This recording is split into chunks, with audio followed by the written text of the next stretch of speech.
Avec la blessure d'Eder Militao, le Real Madrid va devoir obligatoirement prendre un nouveau défenseur central cet hiver. On va voir tout ça dans cette vidéo. Salut à tous les gars, c'est Azial. Aujourd'hui, on se retrouve pour une nouvelle vidéo. Vidéo mercato les gars. Et oui, on est très tôt, on est qu'au mois de novembre, mais on fait déjà des vidéos mercato. Parce que oui, le Real Madrid là va être dans l'urgence et le Real va devoir un petit peu s'activer quand même. Parce qu'il y a des manques. Ça va être déjà très compliqué là de finir cette moitié de saison pour le Real Madrid avec la blessure d'Eder Militao, plus déjà de base les manques qu'il y a dans l'effectif du Real. Les blessures à répétition, on va vite dire aussi un petit mot sur les blessures à répétition côté Real Madrid. La bonne vieille méthode Antonio Pintus là qu'on me vend depuis des années. Ça fait quand même 2 ans le Real Madrid, ils ont eu 26 000 ligaments croisés. C'est bien qu'il y a peut-être un problème quelque part. Alors, sachant que le staff médical a été entièrement changé l'année dernière. Il y a des questions à se poser quoi, il y a des questions à se poser. Enfin bref, on va parler un petit peu des défenseurs centraux. Les cibles, voilà, les cibles du Real au poste de défenseur central. On va en discuter tranquillement dans cette vidéo. Avant que la vidéo commence, n'hésitez pas à la liker, à commenter, à partager et à vous abonner. Ça fait toujours plaisir et ça aide pour le développement de la chaîne. Et nous, on va pouvoir y aller dès maintenant. Donc, on rappelle les options du Real Madrid pour sa défense centrale. Antonio Rudiger, Raúl Asensio qui a disputé ses premières minutes là lors du dernier match face à Osasuna. Et je le dis, je le rappelle, je crois, si je ne me trompe pas, que Raúl Asensio est quand même lié à une affaire très délicate. Donc je serai le Real Madrid, je le mettrai pas trop en avant que l'affaire soit définitivement finie. Il y a la présomption d'innocence, je ne dis pas le contraire, je ne vais pas l'incriminer dès maintenant, mais bon, c'est un jeune qui vient de sortir du centre. En plus, je crois que c'était pas forcément le jeune avec le plus enfin, avec le plus d'attente, mais c'est juste qu'il y a des blessures même du côté du centre du Real. Mais oui, il y a une affaire autour de, ou en tout cas Raúl Asensio est lié dedans. Maintenant, reste à voir. Il faut laisser la justice et les enquêteurs faire leur boulot. Et du coup, Jesus Valero. Côté blessure, défense centrale Real Madrid. On a du Eder Militao, du David Alaba, du Aurélien Tchouameni, du Dani Carvajal, du Johan Martinez et Jacobo Ramon qui sont eux les deux, on va dire, cracks au poste de défenseur central, si je me trompe pas, si j'ai bien suivi, qui était de base un petit peu plus attendu que Raúl Asensio. Et vite fait, si on doit dire, en plus Raúl Asensio avait plutôt fait le taf face à Osasuna. Donc oui, il y a vraiment là il y a un manque d'effectifs au poste de défenseur central. Mais pour moi, là dans cette vidéo, on va se concentrer uniquement sur les centraux.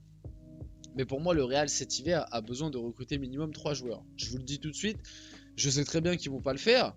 Parce que c'est le Real et que le Real il recrute quasiment jamais en hiver. Mais pour moi, le Real a besoin de 3 joueurs au minimum. Ils ont besoin d'un défenseur central, ils ont besoin d'un latéral droit. Et pour moi, ils ont besoin aussi d'un milieu de terrain. Enfin, si possible, pardon, plutôt, un milieu de terrain avec un profil un peu créatif, un peu plus offensif. Parce qu'à l'heure actuelle, même au milieu de terrain, quand t'examines un peu le truc, t'as pas tant d'options que ça. Surtout que là, Aurélien Tchouameni est blessé. Bon, c'est jusqu'à. C'est pour un mois. Donc ça va, on va dire. Mais il va revenir dans pas trop longtemps non plus. Mais même au poste de milieu de terrain, finalement, t'as Tchouameni, Kamavinga, Modric qui a 40 ans, Valverde et Bellingham si tu le mets au milieu, quoi. T'en as 5. T'en as 5, sachant que tu vas être sûrement amené à des moments à descendre Tchouameni en défense centrale euh, parce que tu as un manque à ce poste-là, même si tu recrutes quelqu'un. À l'heure actuelle, tu as Rudiger et Valero, mais bon, Valero, on sait très bien qu'il jouera jamais. Donc à l'heure actuelle, en fait, tu as Rudiger. C'est comme au milieu de terrain, c'est Bayos, on sait très bien que bon, voilà, il est là vraiment, il va jouer le jour où vraiment tu pourras plus faire jouer personne. Donc à l'heure actuelle, tu as un milieu. T'as un défenseur, pardon. Avec la redescente de Tchouameni, parce que moi je suis quasi sûr que c'est ce que va faire Ancelotti. Il va redescendre Tchouameni en défense centrale quand il reviendra de blessure. Donc t'en auras 2 des centraux. Donc si t'en recrutes un cet été, t'en auras 3.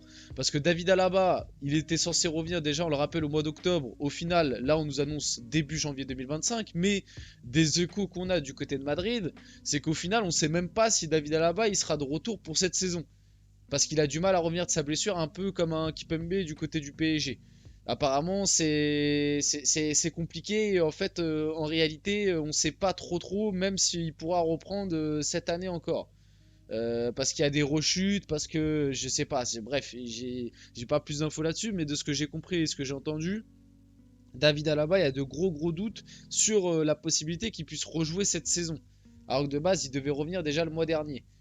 Donc Eder Militao c'est fin de saison, David Alaba gros point d'interrogation, mais dans tous les cas il sera pas là avant début 2025, et dans quel état il sera là, tu vois, tu vas pas pouvoir, ça fait 1 an et demi qu'il a pas joué, tu vas pas pouvoir d'un coup lui faire jouer des matchs de 90 minutes tous les 3 jours.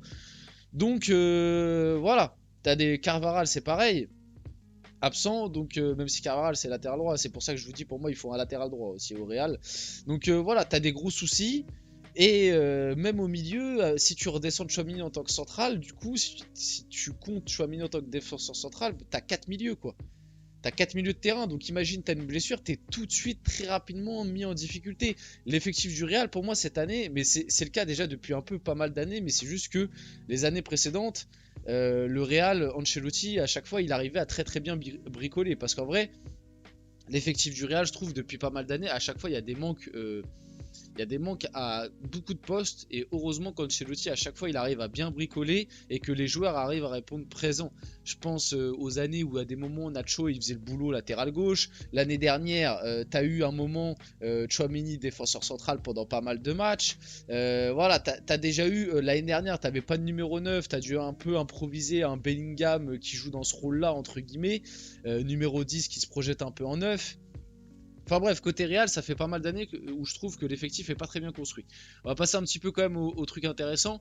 Le Real Madrid vise Aymeric Laporte, le profil du défenseur d'Al Nasser est celui qui correspond le mieux au merengue avec toutes les blessures au club. Son transfert sera néanmoins compliqué à réaliser. Bon, Aymeric Laporte, on l'a vu, il a encore le niveau pour moi. Il a fait un très très bon Euro, même si Aymeric Laporte, on le sait, il a des... pour moi, il a des lacunes et il a des défauts, notamment pour la Ligue des Champions. Moi, je me rappelle très très bien de Aymeric Laporte du côté de Manchester City. Faut pas nous raconter des bêtises. Surtout que là, c'est sûrement Aymeric Laporte qui est moins fort qu'à l'époque. Parce que bon, ça fait quand même 1 an maintenant, plus d'1 an qu'il est en Arabie Saoudite. Même s'il a fait un très bon Euro, automatiquement, je pense que le niveau a dû quand même un petit peu diminuer par rapport à son époque City, même par rapport à l'âge, etc. Il a quand même, si je me trompe pas, il a 30 ans ou 30 ans ou 31 ans.